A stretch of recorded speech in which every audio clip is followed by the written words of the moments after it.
Hello विद्यार्थियों, कैसे हैं आप? उम्मीद करते हैं आप बहुत ही बढ़िया होंगे, अच्छे तरीके से होंगे, सब कुछ बढ़िया ही चल रहा होगा। और मैं आपके लिए दो पंक्ति पढ़ता हूं कि उम्मीद और कोशिश दोनों लगा रखी हैं। उम्मीद और कोशिश दोनों लगा रखी हैं। पूरी हुई तो जीत वरना सीख। और जिंदगी भर भैया सीखते ही तो है, हर कोई सीखता है। ठीक है, सबसे ज्यादा जो है जिंदगी जीवन सिखाता है, बहुत कुछ सिखा जाता है। प्रोसीड करेंगे, आगे बढ़ाएंगे। देखो कहाँ तक पहुंचे थे, एक्सरसाइज को आगे बढ़ाएंगे। ठीक है, नए वाले मार्कर से मैं लिखने जा रहा हूँ भाई। ठीक है, थोड़ा सा पॉइंट पतला है बट ठीक है, आगे चल के हल्का सा ये भी मोटा हो जाएगा। देखो एनसीईआरटी की बुक दे दो, एनसीईआरटी की बुक मेरी अंदर रह गई। ठीक है तो देखो इधर कहाँ तक पहुंच गए थे, 4 तक 5 तक, कहाँ तक पहुंचे थे? 7 तक हो गया था। 8वां देखो तो 8वां लग जाना चाहिए था तुम लोगों का। ठीक है, वो सेम ही तो था। ठीक है, 8वां लगना चाहिए था। एर्थ वाले में है, एक पेडिस्टल के शिखर पर 1.6 मीटर ऊंची एक मूर्ति लगी है। पेडिस्टल ये भैया इसे खंबा नुमा होता है, इसको बोलते हैं पेडिस्टल। देखो इधर, ये है पेडिस्टल। हाँ हाँ, स्टैंड कह सकते हो, ये पेडिस्टल है। ठीक है, न्यू मार्कर है भाई तभी। देखो समझो, ये पेडिस्टल के शिखर पर 1.6 मीटर ऊंची मूर्ति लगी। शांत रहो भैया ऑफलाइन वाले। ठीक है, देखो इधर, एक पेडिस्टल के शिखर पर 1.6 मीटर ऊंची मूर्ति लगी है। तो देखो आप समझो, भूमि के एक बिंदु से मूर्ति के शिखर का उन्नयन कोण। यहां पे एक मूर्ति लगी है ना भैया, यहां पे जो है एक क्या लगी है मूर्ति, ये मूर्ति लगी है। मैं इसको थोड़ा सा डार्क कर देता हूं ऐसे। ये मूर्ति लगी, ये मूर्ति कितनी लंबाई है इसकी? 1.6 है, 1.6 मीटर। कहां से कहां तक? यहां से लेके यहां तक है। ठीक है, और ठीक है, और उसी बिंदु से पेडिस्टल के शिखर का उन्नयन कोण। पहले कह रहा है कि भूमि के एक बिंदु से मूर्ति के शिखर, मूर्ति का शिखर कहां? ये है मूर्ति का शिखर, और भूमि का कोई एक बिंदु यहां से। ठीक है, ये देखो। ठीक है, तो ये जो है कितने अंश का है? 60 अंश का है। कितने अंश का है भैया? ये 60 अंश का है। और उसी बिंदु से पेडिस्टल के शिखर का उन्नयन कोण, और उसी बिंदु से पेडिस्टल के शिखर का उन्नयन कोण 45 अंश है। बात मेरी समझना, पहले तो ये कहा है भूमि के एक बिंदु से मूर्ति के शिखर का उन्नयन कोण 60 अंश है, और उसी बिंदु से, बिंदु वही है, मतलब समझ रहे हो, यही वाला बिंदु है, ये वाला। नमस्ते, बैठ जाओ। ठीक है, उसी बिंदु से पेडिस्टल के शिखर का उन्नयन कोण 45 अंश।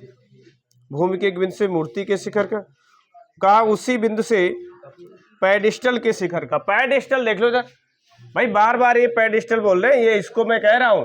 देखो ये है,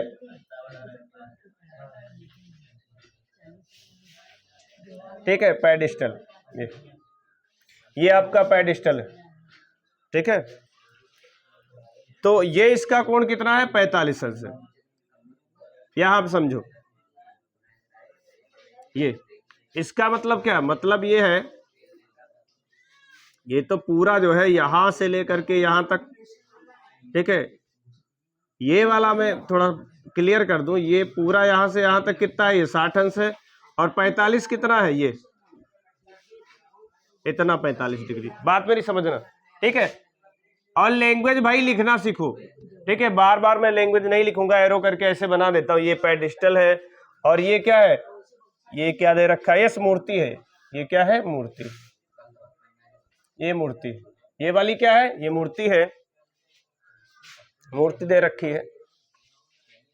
ये अभी बढ़िया खूब चल नहीं रहा है मार्कर, मूर्ति, बट चलेगा। ये मूर्ति है, तो कुछ भी नाम डाल लेते हैं। अगर पेडिस्टल का नाम हम क्या डाल दें? AB, और इसको C और इसको D।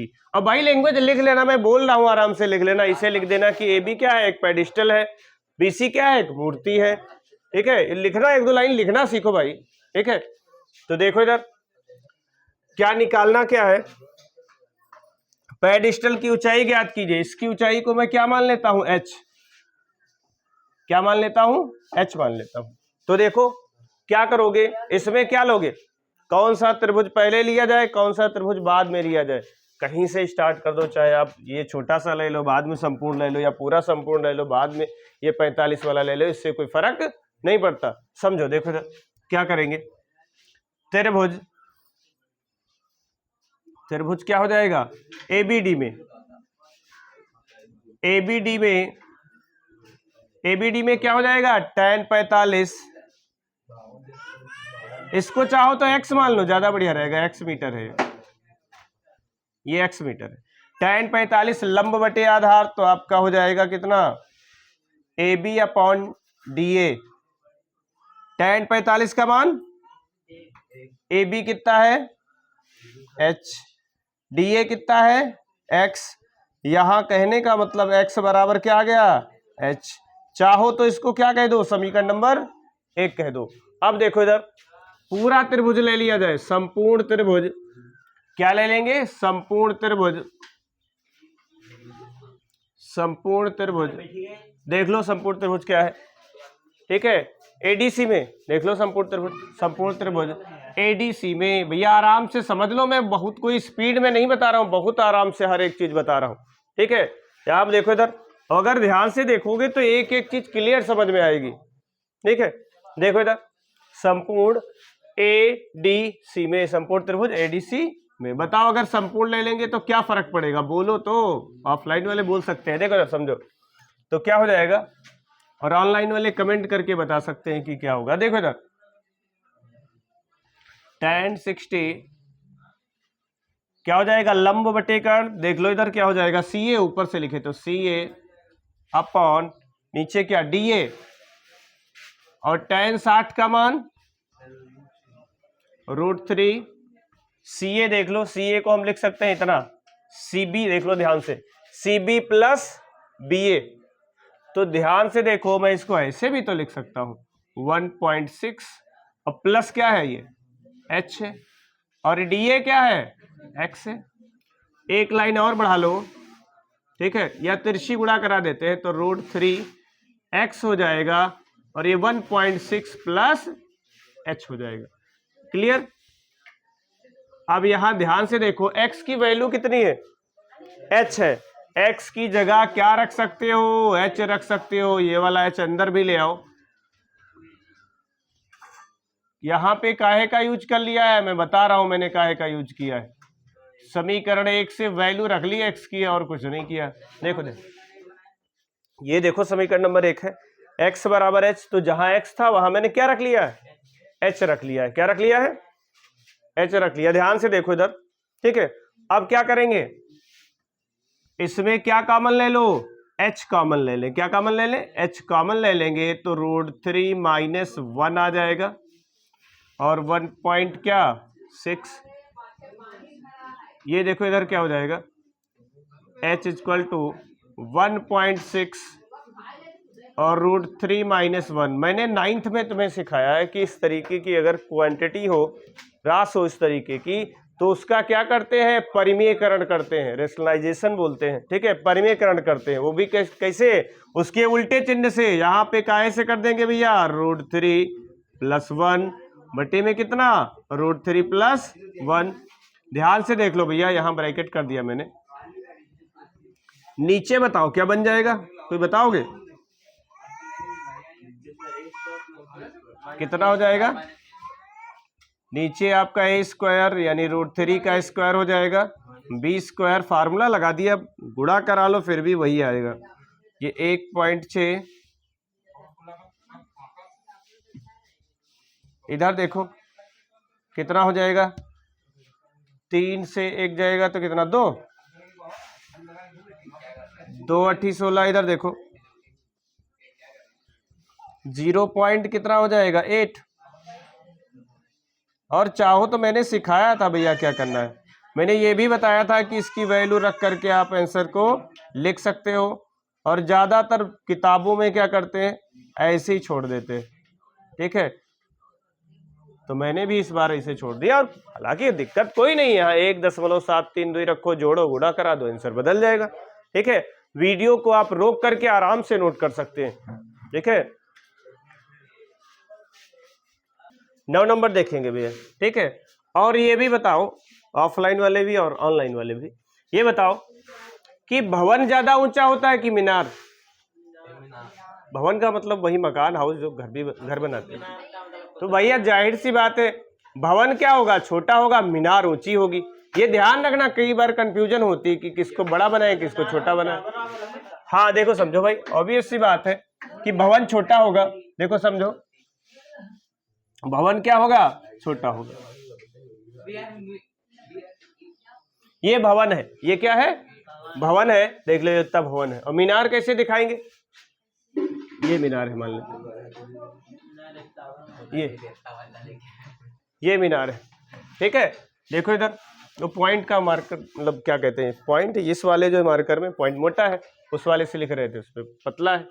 ठीक है भाई, इधर देखो, इससे विजिबिलिटी अच्छी आ रही, तो देखो भैया दोनों कहाँ खड़े होंगे, जमीने पे होंगे, धरातल पे ही होंगे। ठीक है, थोड़ा सा जानकारी के लिए लिख देते हैं, ये क्या है, ये भवन है। ठीक है, ये क्या है, ये भवन है, और ये क्या है, ये मीनार है। मीनार है तो है, यस यस मीनार के है, तो ये मीनार है। देखो ये मीनार को कहा गया, मीनार इसको कहा गया, ये क्या है, मीनार है। कुछ भी नाम डाल लेते हैं, नाम कोई भी डाल लो, मान लेते हैं कि ये ए बी क्या है, एक मीनार है। ठीक है, ए बी, और सी डी क्या है, ये घर है, भवन है। ठीक है, घर, मकान, भवन, कुछ भी कह लो। ठीक है, ये मकान है। क्लियर, समझो। सी डी क्या है, ये आपका एक भवन है। अब सुनो कहां से क्या कह रहा, मीनार के पाद बिंदु से, इंग्लिश में बोलते हैं फुट पॉइंट, मतलब जहां से वो स्टार्ट हुआ। ठीक है, मीनार के पाद बिंदु से, मीनार का पाद बिंदु कहां है, ये बी वाला पाद बिंदु है, ये है पाद बिंदु मीनार का, मतलब जहां से मीनार शुरू हुई। ठीक है, पाद बिंदु से एक भवन के शिखर का उन्नयन कोण, भवन का शिखर कहां है, सी है। यहां से जो भैया इसका उन्नयन कोण बन रहा है, यहां से, ठीक है, ये वाला कितने अंश का बन रहा है, 30 अंश का बन रहा है। कितने अंश का बन रहा है, 30 अंश का बन रहा है। कितने अंश का बन रहा है, 30 अंश का बन रहा है। और भवन के पाद बिंदु से, भवन का पाद बिंदु कहां है, ये भवन के पाद बिंदु से मीनार का शिखर, ये इससे जो बन रहा है, ओहो, ठीक है, देखो भाई, ठीक है, आप समझ लेना, थोड़ा सा हल्का तिरछा बन गया भाई, मैनेज कर लेना। ठीक है, मैनेज कर सकते हो, वो हल्का सा, ये लाइन हल्की टेढ़ी है, बट शो हो रहा, फिगर शो हो रहा है। देखो समझो, सुधार लेना, स्केल वैसे सब यूज करना चाहिए, उसमें जो है अटैच हो गए ना, इससे थोड़ा सा हो गया। अब देखो समझो, ये कितना दिया है, शिखर का उन्नयन कोण अब कितना है, ये 60 अंश है, ये कितना है, 60 अंश है। ठीक है, पूछा क्या है भैया, देखो क्या पूछा है, यदि मीनार 50 मीटर ऊंची है, ये दे रखा है मीनार, इसकी जो हाइट है ये 50 मीटर है। ठीक है, हाइट जो है इसकी कितनी है, 50 मीटर। ठीक है, ये 50 मीटर है, तो भवन की ऊंचाई ज्ञात कीजिए। तो भवन की ऊंचाई को क्या कह दो, कैपिटल एच कह दो, क्या दिक्कत है, ये वाला कैपिटल एच हमको निकालना है। ठीक है, और हाँ ये लिखा करो, एक लाइन लिखना सीखो भैया, अपने आप की ए बी मीनार है, सी डी एक भवन है, इसमें ए बी बराबर, ये सब लिख लेना भाई। ठीक है, तो देखो इधर थोड़ा सा जल्दी हो जाए, इसलिए मैं ऐसा करता हूँ, लैंग्वेज ना लिख के यही प्रश्न समझा करके सीधे इसको क्या करता हूँ, सॉल्व करता हूँ। तो देखो इधर भैया क्या निकालना है, ये वाली हाइट बतानी है। अब वही कंफ्यूजन होती है बच्चों, कहते हैं कि सर कौन सा त्रिभुज ले ले, भैया कोई ले लो, कहीं से भी स्टार्ट कर लो, आंसर आएगा। देखो इधर समझो, कौन सा त्रिभुज ले ले बताओ, त्रिभुज ले लेते हैं, त्रिभुज इलेक्शन वाला बीडीसी। ठीक है, बीडीसी में, इसमें बीडीसी में, तो बीडीसी में देखो भैया क्या है, बीडीसी, BDC में क्या हो जाएगा, tan 30, कितना हो जाएगा, tan 30 अंश बराबर क्या, लंब बटे आधार। देख लो लंब आपका क्या है, CD है, आधार कितना है, DB है, चाहो तो इसको x मान लो, ठीक है, मानने से थोड़ा और बढ़िया रहता है। देखो इधर तो ये CD बटे क्या हो जाएगा, DB, और tan 30 अंश उम्मीद करते हैं भैया सबको ये वैल्यू आती होंगी, ठीक है। जिनको नहीं आती भैया वीडियो देखो जा करके पीछे वाले, सुन, ये भी सिखाया है कि टेबल को, सारणी को कैसे याद रखा जाए विद ट्रिक। 5 मिनट के अंदर आपको याद करा दिया है, जा करके कम से कम देखो तो सही इस पे, ठीक है। 5 मिनट में सिखाया बनाना, देखो इधर, और तुमको 5 मिनट सिखाया है, 5 मिनट नहीं लगेंगे, 2 मिनट में तैयार कर दोगे, 1-2 मिनट में पूरी सारणी मेंटेन हो जाएगी। समझो, देखो CD कितना है, ध्यान से देखो, मैंने इसको कैपिटल H मान रखा है, DB कितना है, X है, तिरछी गुणा करा लें तो क्या हो जाएगा, √3H बराबर कितना हो जाएगा, X, और हमको यही चाहिए। ऐसा करते हैं कि इसको हम क्या कह दें, समीकरण नंबर 1 कह देते, आराम करने दो इसको। हाँ, अब बताओ कौन सा त्रिभुज ले लें, ADB में, तो अगला ले लेते हैं त्रिभुज कौन सा, ADB में, किसमें, ADB में,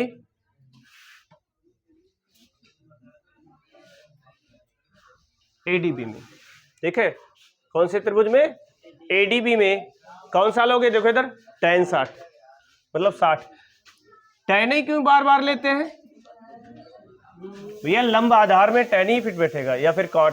देखो इधर तो क्या हो जाएगा, लंब बटे आधार यानी AB अपॉन, देख लो भाई, ठीक है, AB अपॉन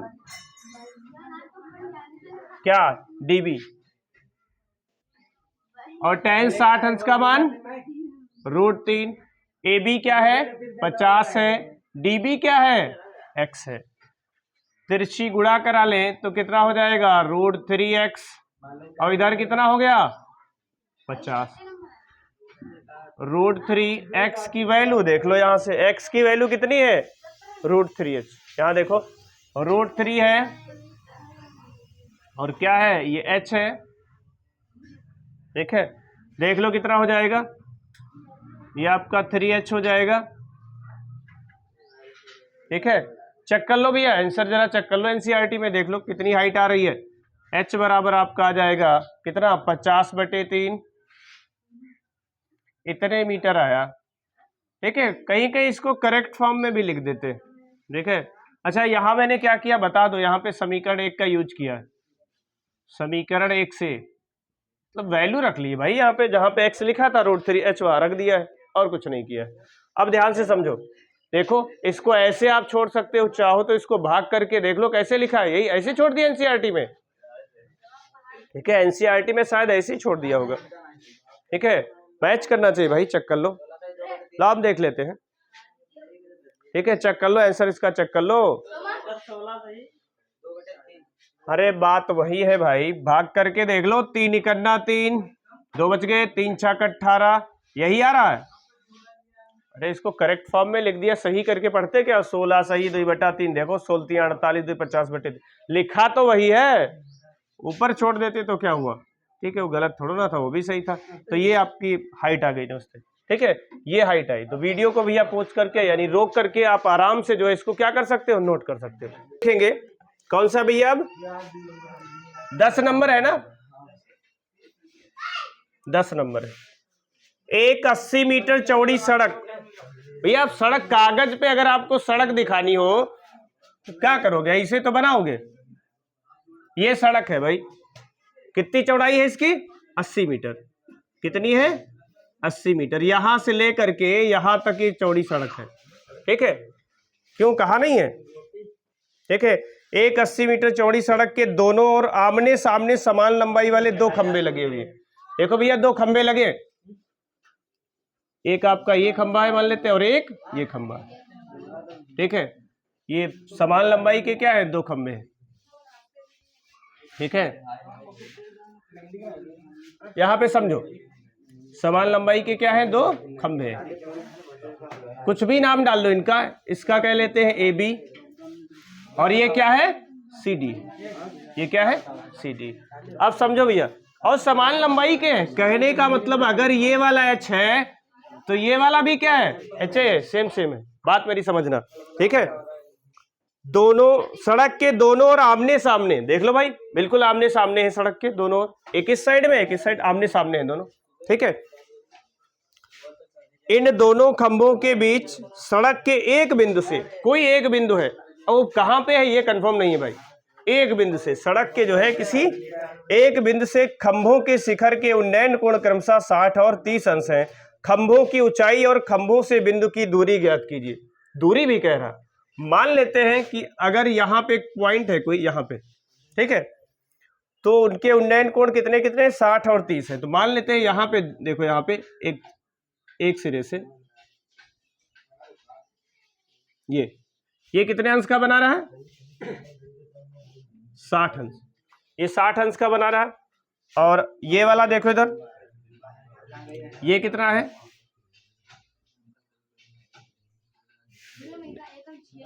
ठीक है, ये कितने अंश का है 30 अंश, ये कितने अंश का है 30 अंश। ए बी सी डी इसको क्या कह दे, ई कह दो। अब ध्यान से देखो, अगर बीई को क्या मान ले, एक्स मान ले, इसको मान लेते हैं एक्स मीटर। अगर ये एक्स मीटर है तो ये कितना हो जाएगा ना, ये 80 माइनस एक्स हो जाएगा, ये वाली दूरी इतनी ही तो हो जाएगी, देख लो यही तो हो जाएगी। तो देखो तुम्हारे पास त्रिभुज तैयार है भाई, ये लिख लेना, ये दोनों खंबे हैं। तो देखो मैं इसको कर देता हूं, हाँ 10 लग जाएगा ना। तो सबसे पहले लिख देता हूं त्रिभुज क्या ए बी ई में, बसते बैठ जाओगे, देखो इधर ए बी ई में क्या हो जाएगा tan 60, क्या हो जाएगा tan 60 लंब बटे कर्ण, लंब आपका क्या है एच, सॉरी लंब बटे आधार, tan क्या होता है लंब बटे आधार, तो लंब क्या है h और आधार क्या है x। तो tan 60 कितना होता है √3, कितना होता है √3, और ये h अपॉन x, तिरछी गुणा करा दे तो h बराबर भैया कितना हो जाएगा √3x। इसको समीकरण नंबर क्या कह ले, 1 कह ले। दूसरा त्रिभुज ले लेते हैं, कौन सा, देखो इधर, ठीक है, त्रिभुज आपका हो जाएगा DEC में, कौन सा DEC में, किसमें DEC में क्या हो जाएगा, इसी हिसाब से tan 30 अंश लंब बटे आधार, यानी h अपॉन क्या हो जाएगा 80 माइनस एक्स, इसका मान रख लो 1/√3 h अपॉन, क्या दिक्कत है, ठीक है, कुछ चल नहीं रहा भाई, चेक कर लेते हैं, ठीक है, अगर कोई दिक्कत है तो चेक कर लेते हैं, ठीक है। तो थोड़ा सा लाइट कम ज्यादा हो रही भाई, लाइट कम ज्यादा हो रही, ठीक है, वीडियो को रोक लो, थोड़ा सा रोक करके फिर सही करो, ठीक। देखो इधर आगे प्रोसीड करेंगे, बढ़ाएंगे भाई इसको, कुछ लाइट वाली समस्या थी वही सही कर रहा था। देखो समझो 80 माइनस एक्स, यहां से ध्यान से देखो क्या करना है, x की वैल्यू रख लो या फिर h की वैल्यू रख लो, मीनिंग वही है, ठीक है। यहां पे क्या लिखा है 80 माइनस एक्स, ठीक है, ध्यान से देखो समझो, तिरछी गुणा करा लो तो क्या हो जाएगा 80, ये 80 माइनस एक्स और कितना हो जाएगा √3h हो जाएगा। ये बात समझ में आ रही है, देखो ध्यान से। और h का मान देखो ध्यान से, h का मान क्या करना है, ये वाला उठा करके कहाँ रख दो, यहां पे रख दो, ठीक है। तो क्या करेंगे, यहां पे आपका हो जाएगा 80 माइनस एक्स, और h की जगह भैया कितना रख ले, नहीं h की जगह √3x रखेंगे, कितना रखेंगे √3x रखेंगे, समझ में आ रहा है, देखो समझो, ठीक है, देखो इधर समझो, और √3 और √3 की गुणा केवल 3 होती, ठीक है। तो देखो कितना हो जाएगा, ये आपका 80 माइनस एक्स, और ये कितना हो गया 3x, x वाले एक पास कर लो भैया, तो 3x और प्लस 1x घुमा करके लिख ले 4x बराबर कितना 80, कितना हो गया तो वो दूरी जो है वो कितनी हो गई, 20 मीटर। कौन सी दूरी, ये देखो यहाँ ध्यान से, ये वाली दूरी 20 मीटर है, ठीक है। और नमस्ते, बैठ जाओ भैया, देखो इधर, और ये वाला मान उठा के कहाँ रख दो। और एक चीज और, बी बिंदु से ये दूरी है, चलो अभी लास्ट में सब लिख देंगे। देखो इधर समीकरण 1 से, समीकरण 1 से यहां लिखेंगे पुनः समीकरण 1 से, पुनः का मतलब दोबारा, ऐसा क्यों, यहां वैल्यू रखे हो ना, समीकरण किससे, 1 से, ठीक है। अब देखो इधर ये h बराबर √3, x की वैल्यू देख लो क्या है, 20। अरे चेक कर लो भैया, एनसीईआरटी में ये सब चेक कर लो आंसर, 20√3, ठीक है, इतने मीटर। तो एक तो आपका जो है ये आंसर आया हुआ है, ठीक है, एक तो ये आंसर है, चेक कर लो एनसीईआरटी में खोल करके, और एक आपका ये आंसर है दूरी, शायद एक और दिया होगा, वो भी निकाल देता हूं। ये बिंदु, सुनो, ये वाला क्या है, बी बिंदु से, और दूसरा जो है बिंदु ई से दूरी कितनी हो जाएगी, बिंदु ई से दूरी, ठीक है, हाँ, बिंदु ई से दूरी क्या लिखा था मैंने, 80 - x, और ये मिला कितना है, कितना मिला, 20। चेक कर लो भैया, आता होगा जहां तक कि नहीं आता। तो ये कंप्लीट है भाई, वीडियो को रोक करके और नोट कर लो। Okay, thank you.